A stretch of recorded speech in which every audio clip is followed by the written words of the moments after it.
scientific figures in the development of the proximity fuse: Merle Tube, Vannevar Bush, Alexander Elliott.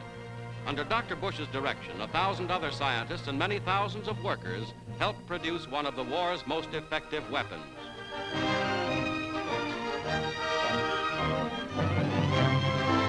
Its secret lay in a tiny, rugged radio tube, here compared with a regular tube, which made possible the installation inside these typical proximity fuses of a complete two-way radio set.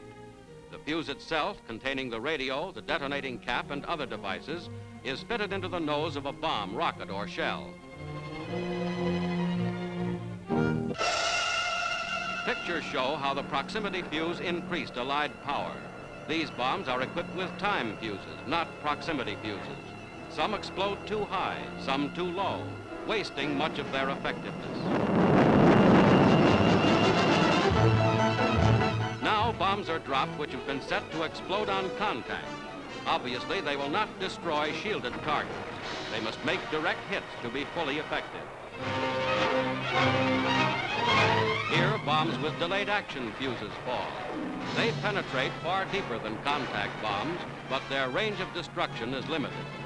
The proximity or variable time fuse is exploded every time at the most effective distance from the target. A radio wave from inside the fuse bounces back from the target and sets off the explosive when the bomb is about 70 feet away from it.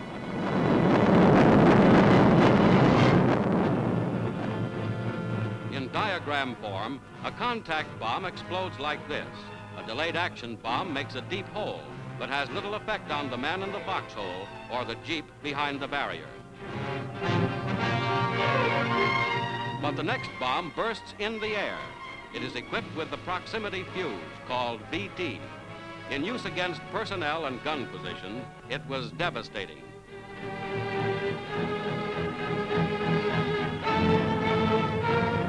In airborne rockets and in anti-aircraft, the fuse produced sensational results.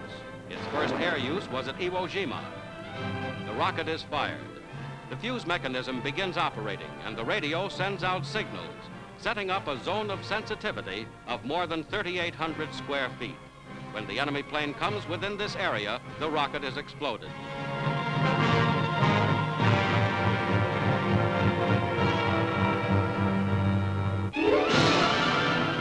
In the air and over land and water alike, the proximity fuse spreads explosive fury and produces vast destruction. It shot down 79% of German robot bombs in their last week over London. It shattered Japanese kamikaze suicide attacks. It was one of the most potent single weapons behind United Nations victory on two fronts. And its secret was never discovered by either the Germans or the Japanese.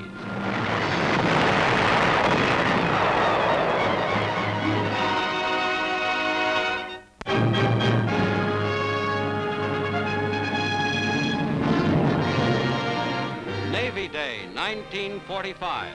America salutes its Navy. In New York City and in every major United States port, the fleet is on parade. In the Hudson River, 50 fighting ships await inspection by the President of the United States.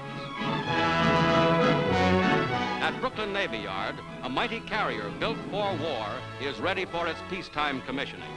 Secretary of the Navy Forrestal arrives for the dedication of the Franklin D. Roosevelt, the late President's widow, with him. Lieutenant Commander Franklin D. Roosevelt, Jr. is present. An outboard elevator brings the party up to the flight deck. On the broad deck, 300 feet long, Captain Apollo Suchek accepts his new ship from the Navy Yard Commandant. Place the ship in commission. Aye, sir.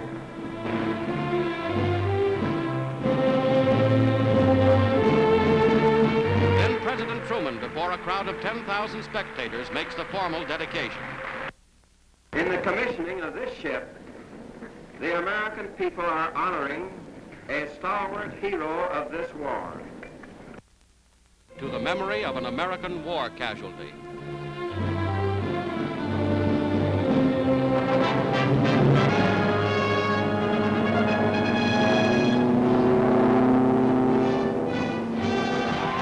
Now into the city, where President Truman's eventful day continues. It is his first official visit to New York as president, and 5 million citizens turn out for a warm welcome.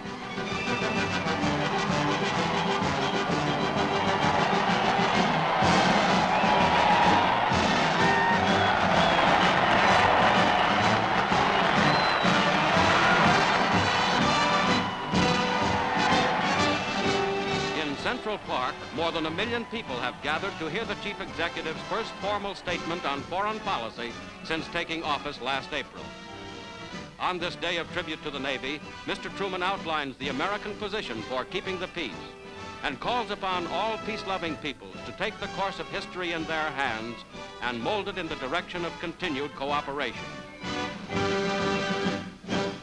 We have assured the world time and again, and I repeat it now, that we do not seek for ourselves 1 inch of territory in any place in the world outside the right to establish necessary bases for our own protection. We look for nothing which belongs to any other power. The immediate, the greatest threat to us is the threat of disillusionment, the danger of insidious skepticism, a loss of faith in the effectiveness of international cooperation. Such a loss of faith would be dangerous at any time. In an atomic age, it would be nothing short of disastrous.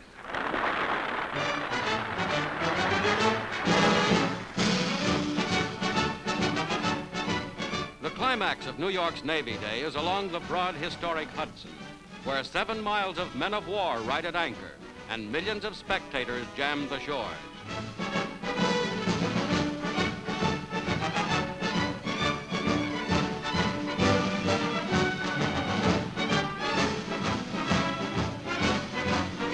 Aboard the U.S.S. Missouri, President Truman inspects the great ship named for his home state and sees the plaque marking the spot where Japan signed final surrender.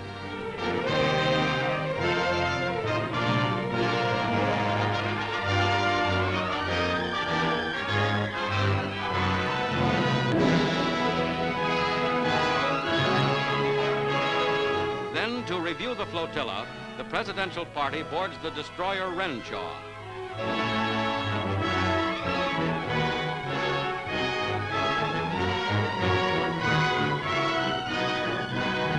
Overhead roars the fleet's most deadly striking weapon, 1,200 carrier planes in a battle formation 12 miles long.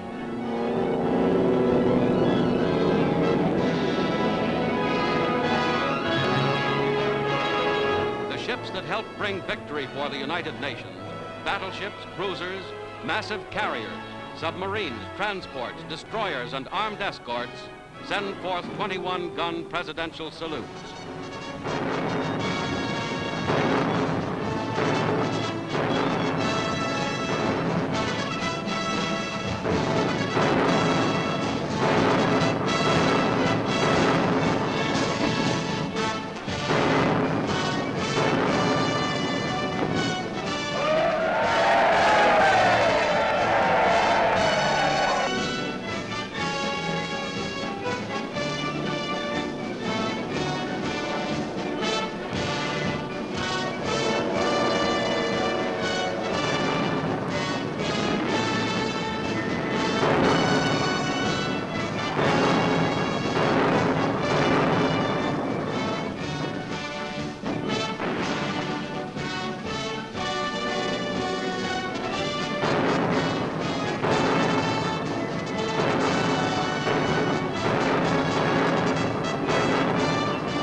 Navy Day of 1945, the ships are home, a war is won.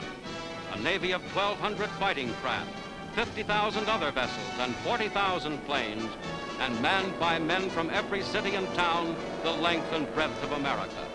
Today, with a world at peace, it represents a continuing guarantee that that peace may endure through the cooperation of all United Nations.